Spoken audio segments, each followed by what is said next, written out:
Good morning my friends. आज मैं CGL और जीएसएससी का और आपका जीडी वगैरह जितना भी अभी एग्ज़ाम्स होने वाला है इन सब तरह का एग्ज़ाम से रिलेटेड क्वेश्चंस बनाया हूं जो कि आप लोग के लिए बहुत इंपॉर्टेंस होगा। इन चीज़ों को आप लोग पढ़ लीजिएगा। मेरे यूट्यूब और आपका फेसबुक इंस्टाग्राम हर चीज़ में मैं डाल दूंगा जो कि आप जाके देख सकते हो। चलिए बता रहे हैं आपको, थोड़ा स्पीडली पढ़ाएंगे क्योंकि बहुत सारा लॉन्ग मतलब ये आपका प्रोसेस है। जैसे कि बिग बैंग सिद्धांत निम्नलिखित के उद्भव की व्याख्या करता है। ये ब्रह्मांड इसका ऑब्जेक्टिव ऑप्शन होगा और आंसर ब्रह्मांड होगा। हमारे अंतरिक्ष में कितने तारामंडल है? 88 है। सुपरनोवा क्या है? एक मृत प्राय तारा है। और दूसरा आपका फिर आ गया आकाशगंगा वर्गीकृत की गई है, सर्पिलाकार गैलेक्सी के रूप में किया गया है।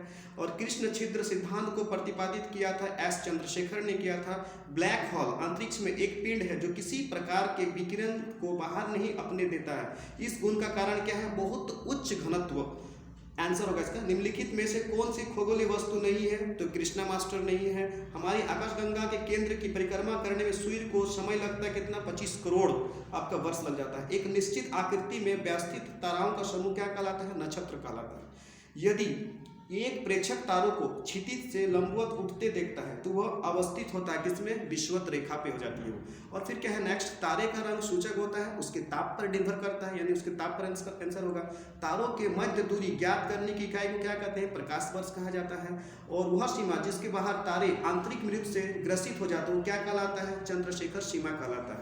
नेक्स्ट हो गया आपका जैसे कि दूसरा, तारों के कारण घटित आकाशीय परिघटना कौन है? कृष्ण आपका वीवर है। नेक्स्ट क्वेश्चन आपका आ गया, जैसे आगे हम लोग पढ़ेंगे क्वेश्चंस को कि सौरमंडल में ग्रहों की संख्या कितनी होती है? तो ये तो सबको पता है 8 होती है। पृथ्वी आपकी स्थित है शुक्र या मंगल के बीच में है, मध्य में जिसको बोलते हैं। निम्नलिखित में से कौन सा सारा सौरमंडल का भाग नहीं है? तो निहारिका आपका नहीं है। हमारे सौर परिवार के संदर्भ में निम्नलिखित में से कौन सा कथन सही है? तो हमारे सौर परिवार के सभी ग्रहों में पृथ्वी सघनतम है, ये इसका आंसर हो जाएगा। निम्नलिखित युगों में से कौन सा सुमिलित नहीं है? तो इसका आपके आंसर हो जाएगा सौरमंडल का मंदतम गति वाला ग्रह जिसको हम लोग मंगल कहते हैं, ये ऑप्शन हो जाएगा। नेक्स्ट क्वेश्चन क्या आ गया आपका, जैसे कि दूसरी क्वेश्चन आ गया सूर्य के निकटतम ग्रह को क्या कहते हैं? बुध कहते हैं। उसके बाद नेक्स्ट क्वेश्चन चलिए क्या आ गया, सूर्य तथा पृथ्वी के मध्य ग्रह को बुध एवं शुक्र कहते हैं। और फिर नेक्स्ट और आगे क्वेश्चन आप लोग का है जो कि मैं इंपॉर्टेंट क्वेश्चन बनाया हूँ जो कि मैन है आपका, वो आप सब देख लीजिएगा। दूसरा है सूर्य की ऊर्जा उत्पन्न होती है नाभिक के संलयन द्वारा।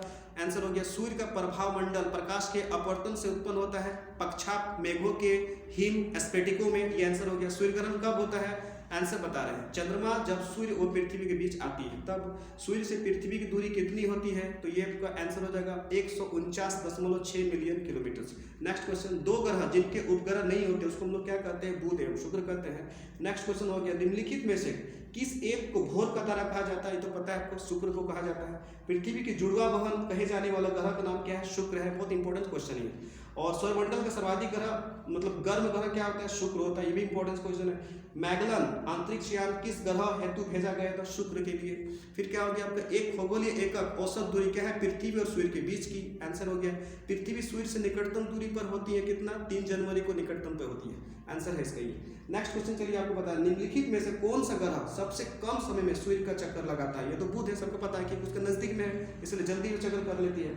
और इवनिंग स्टार यानी शाम का तारा किस ग्रह को कहा जाता है? शुक्र को कहा जाती है, पता है आपका। नेक्स्ट क्वेश्चन हो गया आपका, पृथ्वी तक पहुंचने के लिए सूर्य से चला प्रकाश समय लेता है लगभग कितना? 8 मिनट लेता है लगभग।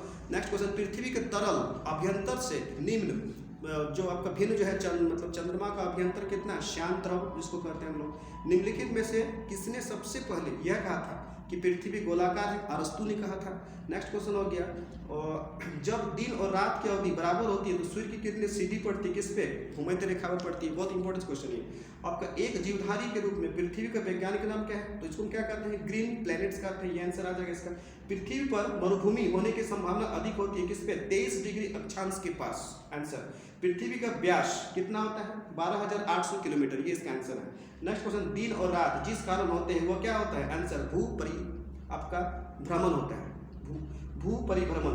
नेक्स्ट क्वेश्चन क्या है आपका, जैसे पृथ्वी अपने अक्ष पर झुकी होती है कितना? 23.1/2 डिग्री, ये आंसर हो गया इसका।